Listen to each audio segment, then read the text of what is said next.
Reintegration Academy, and we'll begin to discuss as to why is this volunteer-based non-captive program so successful in public engagement, and why is it growing so well. So I want you guys to watch a short video. I wonder if, yeah, it's good. We don't need to turn that on.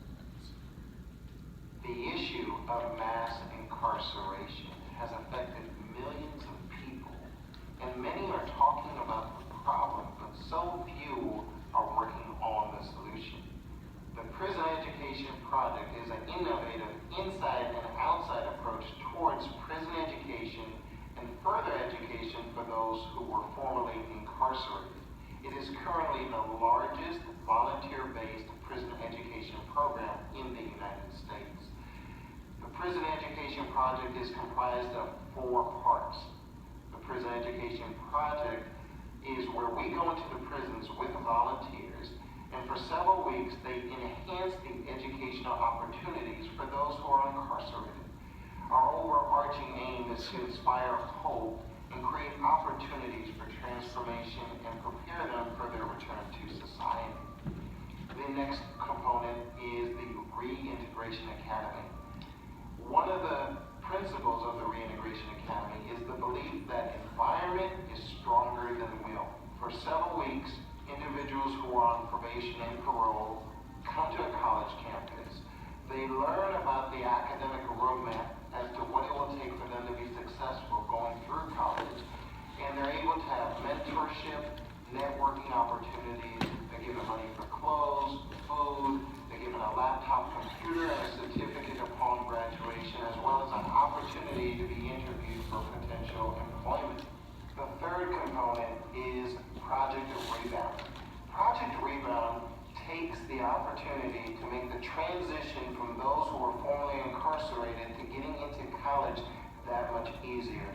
It provides peer counseling, it provides information and assistance in all the ways that are necessary to make that transition successful. And the fourth component is PEP Uganda. This is where we're able to replicate what we do in the Prison Education Project and take it to the country of Uganda and work with the inmates over there. If you believe you're one of those people who's interested in working on the solution rather than just talking about the problem, I encourage you to take a close look at the Prison Education Project programs.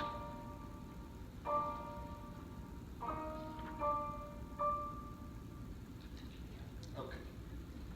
So you kind of got an overview of our structure of how we work and how it got created. I wanted to kind of go over the history of the Prison Education Project, how it functions basically, and share this idea with you as an opportunity to bring a program to your university, your state, the facilities you work with in a way that might be able to enhance the opportunity for more people. So the Prison Education Project was created by Dr. Renford Reese. He's a political science professor at Cal Poly Pomona. And so back in the early, back around 2010, 2011, beginning of 2011, there was this conversation that was being had that on one hand, the public was still in the punitive aspect of the incarceral environment. They were still continuing to strip opportunity after opportunity to those who are incarcerated. However, there was beginning to be a more focus on, well, wait a minute, we need to give opportunity to those who are getting out, because if we don't give the tools to individuals who are not equipped to handle their return or their reentry into society, what do we expect? Right? The likelihood is that they're going to revert potentially to behaviors or associations that were not productive before. And so we wanted to create this idea. And so the warden at the Chino Institution for Men, which is in Southern California, connected with Dr. Reese and asked him to create an education program. But they had to create it in a way that wouldn't conflict, because you have so many different interests in this area. For example, by us coming in and creating a program that teaches education, obviously the teachers who are hired to do that in the institution might take issue, or at least their union might take issue. Then you have people who don't believe that, at that time, who don't believe in education or higher education for those who were incarcerated. So we had to come up with a model that would work, that would fly just within the radar of all the different interests that were concerned, those who were opposed and those who were for. And so he created this program that was volunteer-based. And so in California, we have over 30, the last count is about 35 prisons, 35 to 38 prisons, depending if you count some of the camps as well. And then within 15 to 25 miles within the prison, each prison is an institution of higher learning. So the question that came in, well, how are you going to get volunteers? Well, we said, well, we'll access what's in our backyard right here, right? The college students, right? They were 18 years old. You have to be 18, at least 18 to qualify to participate in the program. And the college students, many of them were very interested in doing something that would give them experience, different experience. And so, my mentor, Dr. Reese, has said, if you want to be a compelling person, you must put yourself in a compelling situation. See, everyone wants to talk about the problem. There's a lot of convenings, a lot of discussions, a lot of roundtables on the issue of mass incarceration. But at time back then, there was few people who were willing to do something about it. And so it was to create this opportunity for people to volunteer. And it wasn't just college students, it was the public sector, the government sector. Anyone who was interested in the opportunity, they just had to pass a background check and be able to go in. And so the first cohort, or the first group to go in, was in November of 2011. And so we went into the Chino Institution for Men. And basically we had three modules that we were going to teach. Number one, the first one was the GED tutoring. We felt that was important because many individuals who are incarcerated don't even have their GED, and that's the most basic component in getting anything, any kind of employment. So we had a GED tutoring module. The second module was career development. And in the career development module, this was the idea of beginning to do the personal inventory, begin to look at what they have for a resume, begin to identify what their career was going to be. Not just a job, but career, right? Begin to identify where do they want to go with the tools and the skills and talents that they have. And then the third component at that time was academic orientation, or introduction to college. This idea of having a conversation about what does it take, what is your introduction to college. For many who are incarcerated, that wasn't even a discussion in their household, wherever they were. They were told, hey, get to 8th grade and you're good. After that, it's not legally required for you to do anything, right? Just get to about 8th grade and go about your business. But having that conversation was also the opportunity for them to begin to see the possibilities. Because often, the reason why so many don't go to college is that they just see an us versus them. They don't even think they would fit, or they're capable, or any of those particular components that comes into either lower self-esteem or disbelief in your ability to do something. Bless you. And so our goal in doing that was to have these components to go in and begin to have a conversation. We didn't know how it would go, but what we found out was that our program was for 7 weeks. And the reason why it's for 7 weeks is that often within any particular semester, whether you have the semester system or quarter system, what we found was that if we start after the students get their schedule for classes, and then we go for the next 7 weeks before they get to the finals, that's a time that they can honestly invest and be committed. The thing that we ask of all volunteers is to have a commitment to commitment. We're not saying that once you sign up, you can't stop. But we're just saying that if you're going to sign up, go through the orientation, we ask you to be committed. For 2 reasons. Number one, the sustainability of our program. But number 2, for when they go inside, the individuals who have been incarcerated, they're used to people quitting on them. They're used to people coming in and wanting to write a paper. They're used to people coming in to do research. They're used to people just coming in and just look at them within the cages. What they're not used to is to people who are committed to seeing a program all the way through. They're not used to people actually caring about their outcome. They're not used to people not quitting on them. And so that's why we ask them to have a commitment to 7 weeks. We try to put it in a space where they can commit. And we go in for once a week, usually 2 hours for each session we go in. And so that was something, usually the volunteers might have to map out, up to 4 hours of their time, an hour to travel, potentially 2 hours in, and an hour to travel back. So that's what our commitment was asking of them. And so from that space, then they would engage a lot of particularly the college students. This was the first time that they would have to publicly speak, publicly present, publicly share information. And most of them, as many individuals would feel, maybe some in the room, they're like, oh my God, what would I say? What would I do? I'm not a professor, I'm not. And our biggest thing is, look, the individuals you are going to go serve, our belief is this: see, people don't care how much you know. They don't care if you have a PhD. They don't care if you're the CEO of the biggest corporation. They don't care about any of that until they know how much you care. That is the crux of what we ask of the volunteers, is that when they go in, to honestly engage with the next human being that they're talking to and say, I see you, right? That can be hugely transformative in an environment, especially at that time, that was not interested in their transformation. And so we told the students, look, just prepare your information. We give them an outline, right, a 7-week outline. We just tell them week 1 in the academic orientation will be introduce yourself, and then just basically cover some principles about introduction to college, right, just the principles of college. Nothing heavy. We let them fill in it. It's kind of like I said, we built the skeleton, and you get to put in, I guess it's the modern day version of the, what's it called, the emoji or the avatar, I guess, right? Is that you get to they give you a model, and then you kind of build it the way you want to, hair, eyes, all of this. So it's the same thing with our program. We build a skeleton, we kind of tell you what to cover basically each week, and then from there, you kind of choose how you're going to do it. If we say resumes are going to be covered that week, we let you choose how you want to present and cover resume, right?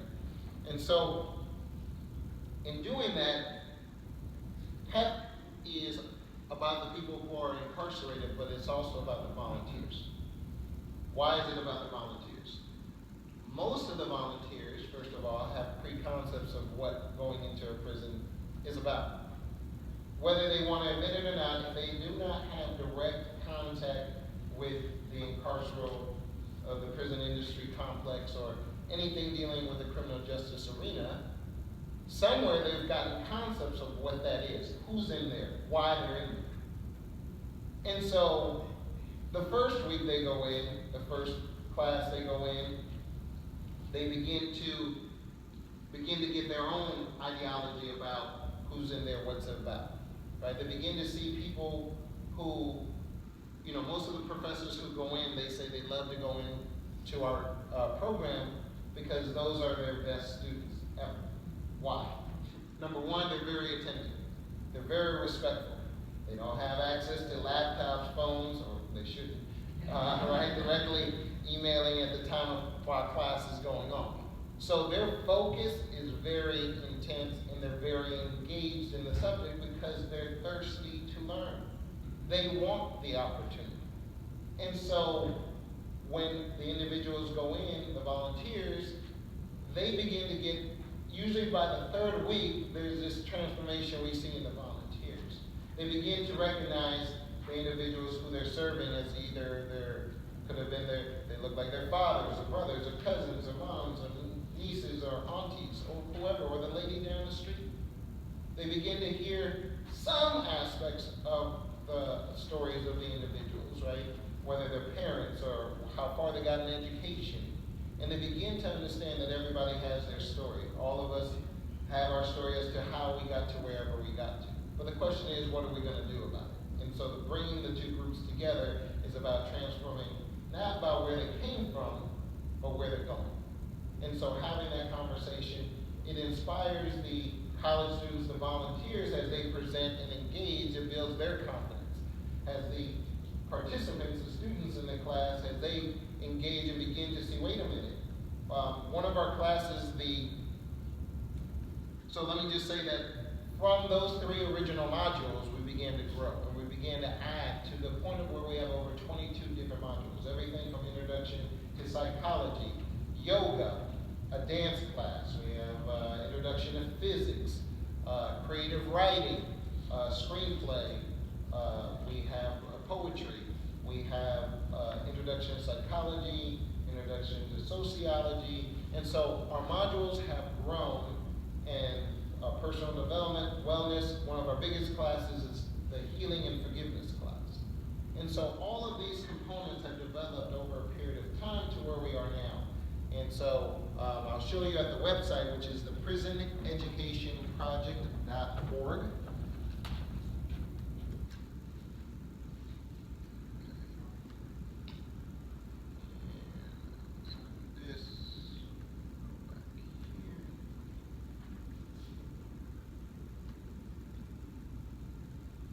So on our homepage, we talk about our growth. You know, we went from 1 institution to 30 original volunteers to right now to where we're in over 14 correctional facilities. We've served over 7,000 incarcerated individuals. We've had over 2,400 university students and volunteers from the community come through the program over the last several years. And so going back to the volunteers, the reason why this is important is many of the volunteers who sign up, guess what? The circle that's around them is saying, what in the world are you doing? Where are you going? That's not safe. You know, interestingly enough, most of our programs are predominantly women. The PEP Prison Education Project, Reintegration Academy, our international program, is predominantly women. So, and we predominantly go into male facilities, because that's just the nature of, in California, we have more male facilities than female facilities. And so, the circle that's around them is saying, where are you going? It's going to be dangerous. They're going to be snarling at you, and all these other stories that they try to discourage the volunteers in going in.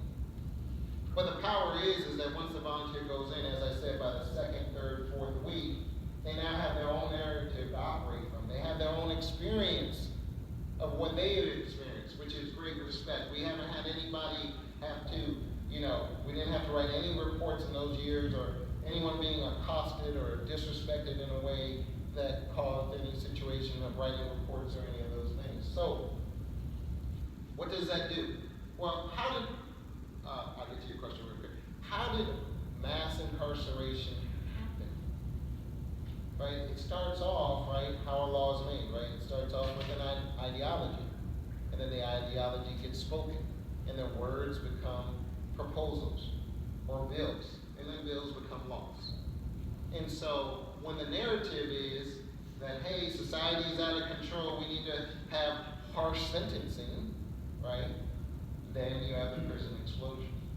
When you have the narrative that, wait a minute, this is not working, this has not made society safer, it hasn't reduced crime significantly in the major components. And I understand with statistics, there are going to be different reports everywhere. So, but then again, you have to go back to how did they get those statistics put together. But that's for another conversation. Point is that when the narrative and the ideology changes, so do the laws, the rules, the bills, and those things going forward. That's why we're here today. Right now, I myself was formerly incarcerated.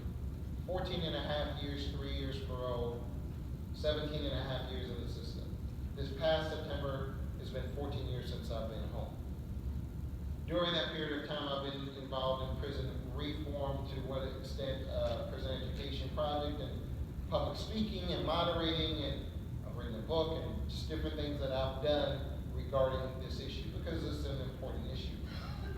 But going back to the narrative again, is that when the volunteers have their own narrative, they get to not necessarily push back hard, but they're able to now engage in an active conversation and say, wait a minute, where'd you get that from? This is my experience. You know, around the world, there's a particular phenomenon when it comes to college and testing, that those who are incarcerated tend to score higher than those who are not, just as a general rule. And again, we go back to why that could be: they have time, they have focus, they're not distracted, they don't have to figure out what am I going to wear today, you know, all those different things, right? So they're able to really dial in and focus, and they're hungry for opportunity once they see it. Many people, for whatever reason, they end up in their situation, but they see this light and they're running for it. And they're like, give me everything, right? And so this is the power of the prison education project. There was a question over here. Do you want me to give you a mic, or I think you can just speak? I just was looking at the picture. I was wondering, you said it was mostly women who go inside. Is it a diverse group of women, or are they predominantly white women? What about intergenerational? I would say predominantly, because we're dealing, the majority of our volunteers have been college students, so the majority of them are going to be on the young side, right? But we have everybody all the way up to retired individuals. I would say it's mixed. I don't think there's a dominant race or dominant race in that particular sense. I think it's about even in the sense of the mix and representation of the community. Yeah. So again, going into the narrative, and excuse all the you need to fix your computer and clear it up. All right, I will get to you shortly. All right, thank you. All right. So now they have their own narrative, and why is this important? Not just for their circle and changing the conversation, but now that they're 18, what is one of the most powerful things they can do? Vote. And then here was the other thing. Some people might only volunteer with the Prison Education Project once, and then they go on with their lives. They might go on and work at a corporation, or they might go work in the public sector, or they might be staying home, or whatever may be the case, whether they're male or female, or whatever is their title. But now they have their own narrative. And why is that powerful? So now when they go into a company, and they're working in a company, and they see the felony question, or they see their particular disdain for those who were formerly incarcerated, they now can engage in a conversation and say why. Right? They can now engage and potentially change that environment. One of our volunteers ended up going to work for Google in Northern California. And one of the first things he did was invite me up in a panel of other people to have this discussion. I guess they have this thing called a Google Talk, I guess. And what it is that for all the people inside Google, they have a streaming live of the conversations. They have different topics. And so they had this opportunity to stream live to all the Google employees this conversation about the human potential that is held within those who are formerly incarcerated. We're at a time, I think, is a tipping point. We have over 70 million Americans who have a record of some sort of contact with the criminal justice system. Over 2 million people who are currently behind bars or who are currently incarcerated. And the impact gets bigger when you begin to talk about the children of the incarcerated, when you begin to talk about the families of the incarcerated who don't get to fully support the person that they care about because there may be ramifications for them as well. You know, recently I was involved, so in writing my book, that was part of me kind of explaining what was my transformation. What was the process that I was able to go from a situation where I was incarcerated for a significant period of time to transforming and coming back out to society and being a productive member of society. So that's But then I also, recently we just did a thing, and we'll be having another presentation at 2 o'clock called Dancing Through Prison Walls. And we talk about how going into a male prison and having a dance class, the power of that. And one of the things I wanted to do recently was I wanted to further understand the people who supported me. What was their experience? And one of them, obviously, I was blessed, was my mom, who's still here.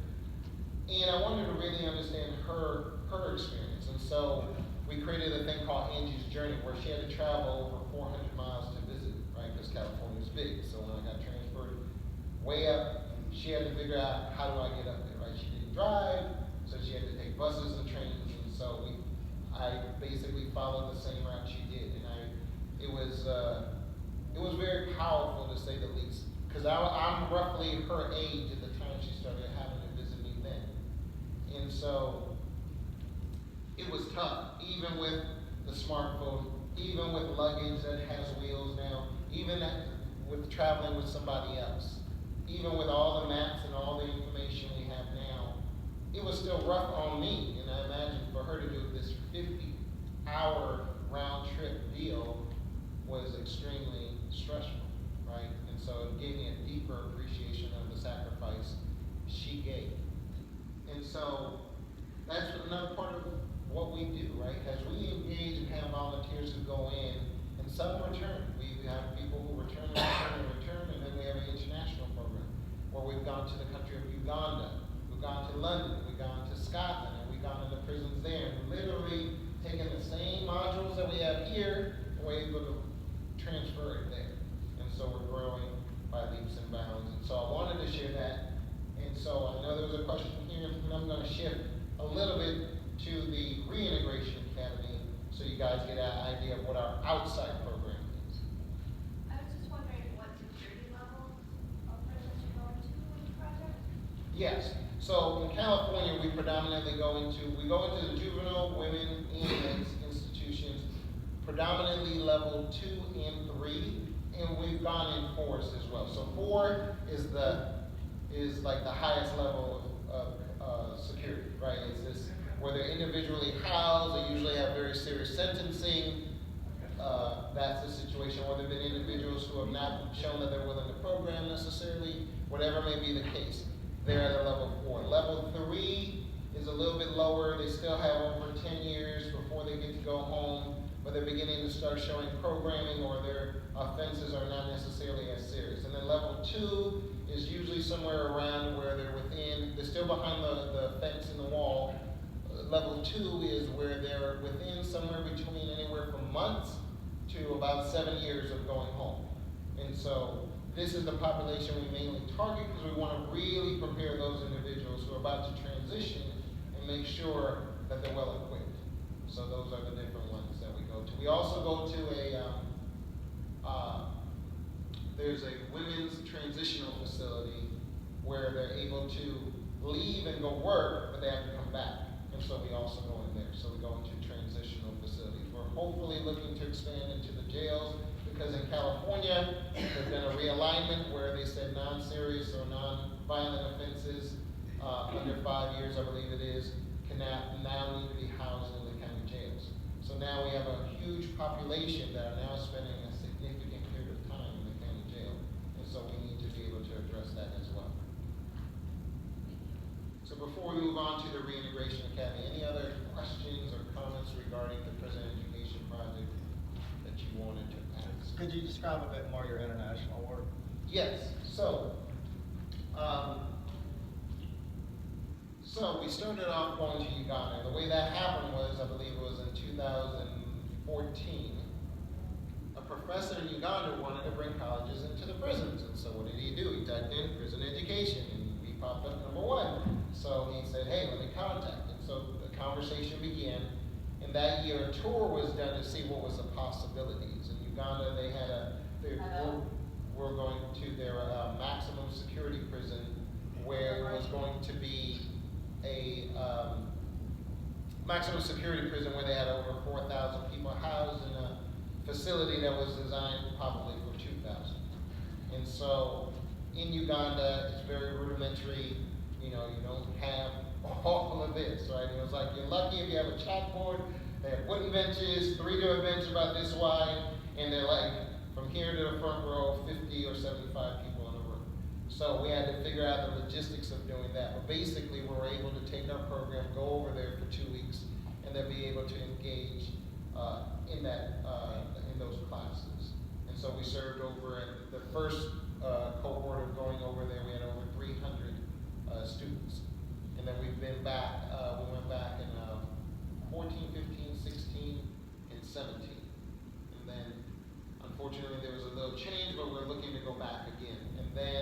London came about because one of our volunteers actually was from London with the prison education program. And so she told her cohorts in London, hey, there's this great program, you guys should look into it.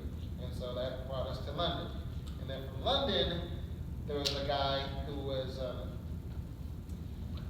in London, they heard about us, and then we made connections to Scotland. And so that's why we've grown over to Scotland. And so there have been other countries that have asked us to come, but there's certain things that need to be in place before we travel internationally, just to make sure that we're being invited. And one of the things that we've done, this is unusual for the prison education project, what I'm doing, because we grow organically. We generally don't advertise. We don't try to go and say, invite ourselves in. We prefer to be invited. It's kind of like a guest, right? You know, when you have a guest who comes over and they knock and they say, hey, I'm here, versus someone you invite in, there's a different dynamic of how you're going to treat that individual.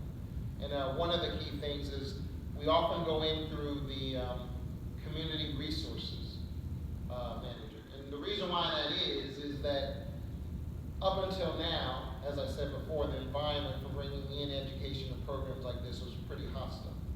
And so with community resources, they're in charge of bringing in the community. And so they bring in mostly either the religious services, AA, NA, all these type of self-help programs. So we kind of modeled ourselves to say, look, we're education, but we're actually from the community, so we're just going to share some information. Like, okay, well, sure, come in, right?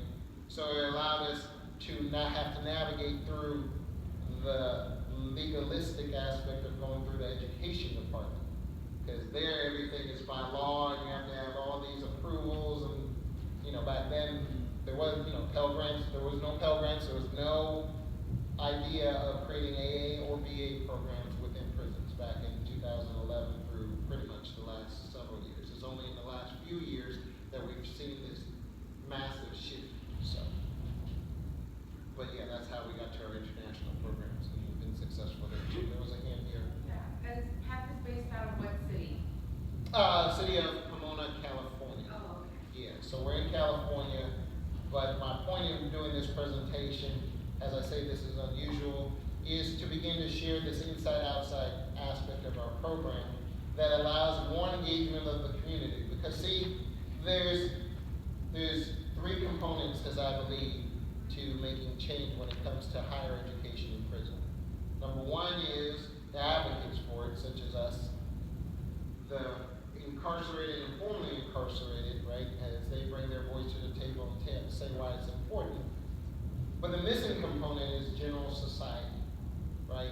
If we don't change the narrative of general society, it's going to continue to be more roadblocks. Right now, the pendulum is swinging this way, but just like a pendulum, it can swing back, right? So we have to be cognizant of that we continue to engage the greater public sector to say, hey, this is the benefits of why we need to have education and prison education in there. When people go in, as I say, the volunteers go in, it changes their narrative.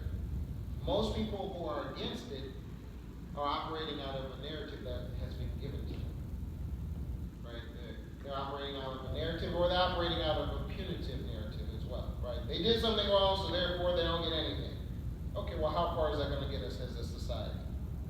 Right? We can continue to go down that road, and I assure you that's not going to be a positive outcome. Right? If we continue to strip people of any ability to engage and get into their humanity and grow and develop as human beings, the result of what we're going to get is going to be very tragic. And so we have to change that narrative, and we have to engage the public. So. All right. Yes. So what are the first steps if we want to bring this to either a prison or a jail, or I'm in school and I know the president was wanting to me to come back with information, and I was incarcerated as well. So if you have a felony, how does that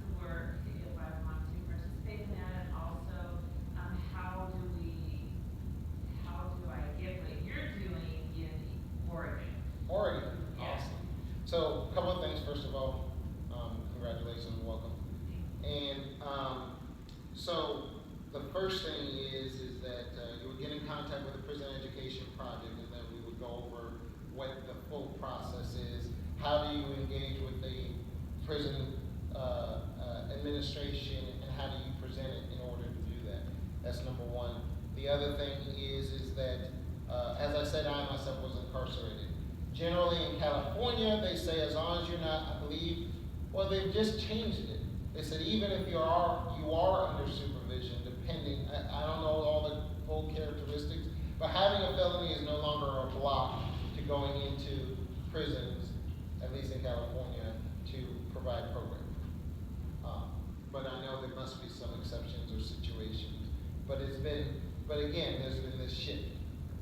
Just before this year, it was you needed to be off of supervision for 2 years. Right? You needed to be off of direct probation or parole for 2 years. And then if there was no other reason, then they would be able to approve you as a volunteer. And they do a background check, and then basically, for anybody, they're looking to see if there's any current warrants or any issues currently. That's their biggest concern.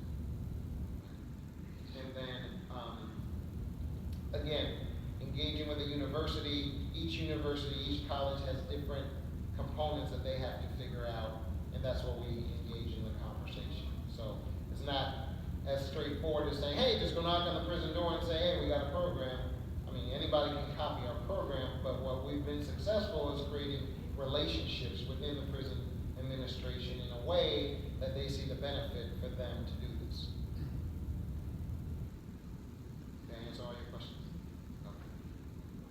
Go back. How do you grapple with the fact that these are, programs that the prison should probably be providing without you to paid staff? And is there kind of a long-term goal to have these be permanent, programs with, not volunteers, but people who are, paid for their time by the system? Yeah. So, a couple of things. So, if you recall, one of our original components was the GED tutoring. So to directly address, that's what they got the paid teachers for. Well, that definitely became an issue, and therefore we no longer do GED tutoring because it's like, hey, you guys need to do that. Our goal is for engagement to improve the condition for those who are incarcerated. And so one of the things about the Prison Education Project is our work is significant, but our footprint is light. What does that mean? So right now, as all these universities and all of these programs are trying to go in and provide education, there's a lot of heavy structure, there's a lot of heavy approval, there has to be legislation, there has to be codification, very heavy footprint. And the challenge with that is that, again, our design is more about engagement. I kind of say that we're kind of like an appetizer, right? We're not this full meal where you're gonna get college credits, where you're gonna come out with something that's gonna, set you, and you're gonna already have your AA when you're done with us. We're more about engaging and starting a conversation over a 7-week period. Now, hopefully we've sparked an idea and opportunity for all these other programs that are coming in, and therefore they can engage in those programs. We've decided to stay in our lane because we realize that by staying in our lane, we can therefore access more people. Very few programs can say they've been engaged in less than 8 years with 7,000 of the incarcerated. Our ability to be able to do that is because we keep our footprint light. We don't have to get a lot, no matter what the legislation is, it's not going to change. Whether Pell Grants are in or out, doesn't matter. Whether AA programs are in or out, doesn't matter.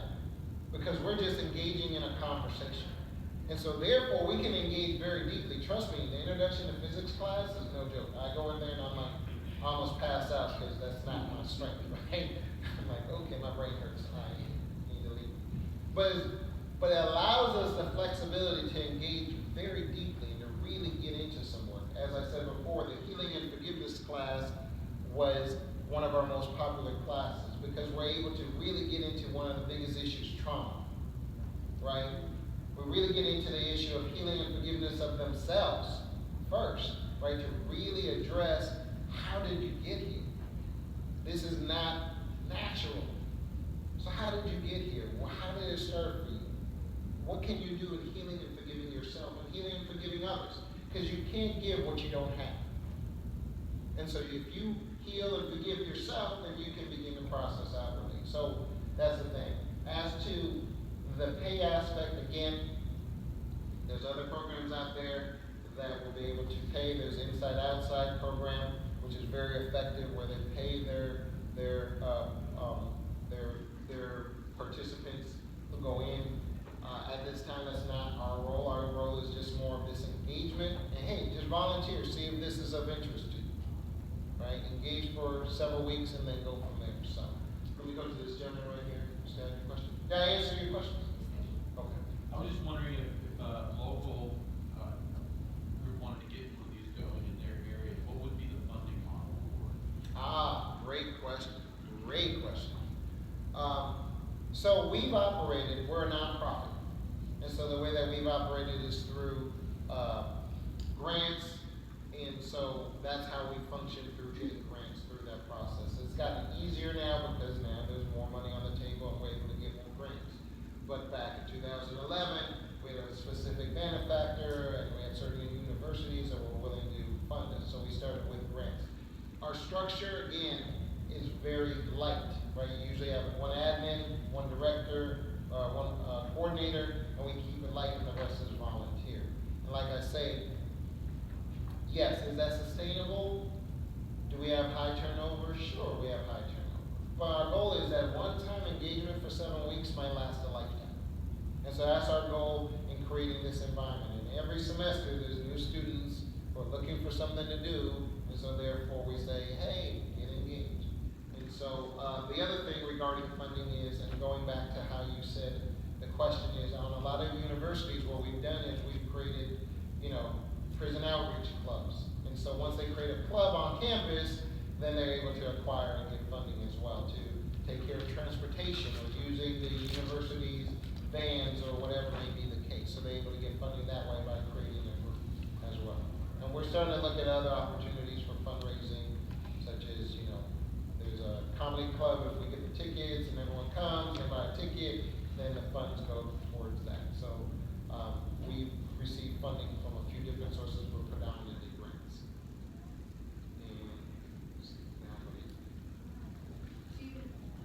If all of your college students are volunteers, do you have a problem with their following through on their commitments?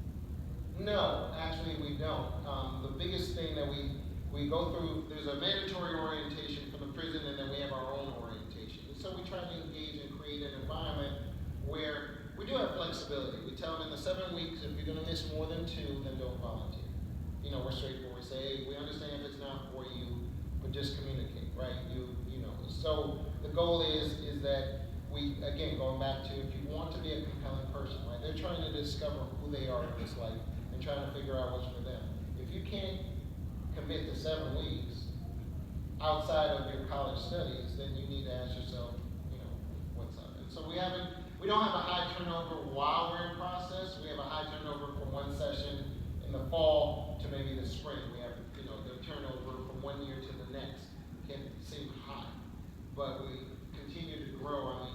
This past round, we had over 200 volunteers going into the 14 institutions. And each session, we continue to grow the number of volunteers who are participating. We work with a dozen different universities, so we're not captive. So we're not locked into, if we're just with one university, it's awkward for somebody from somewhere else to come in. But because we're not captive, everybody's welcome. So our ability to grow. And then we've also done things where we say to people, we say to our volunteers, if you have an idea for a class, present it. We'll let you run with it. So I have a class on my book, right? Which is basically about self-discovery and self-development, right? Really getting clear beyond prison, beyond compliance. What is it about their life, right? I really try to focus them and say, look, it's not just about getting out, it's about living your life, regardless of your situation. We got to talk about your life. That's why I'm here. Right? And so we have different classes that work along those lines. And that's all. Did I answer your question? Yes. Right, so are any of the classes college credit bearing courses? And if so, I have a follow-up question about those people who are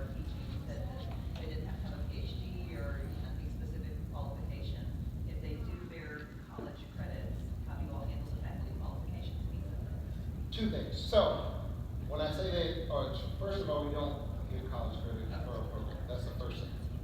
However, if it is a specific discipline, such as introduction to psychology, we do ask that it be a graduate student or higher who leads that class.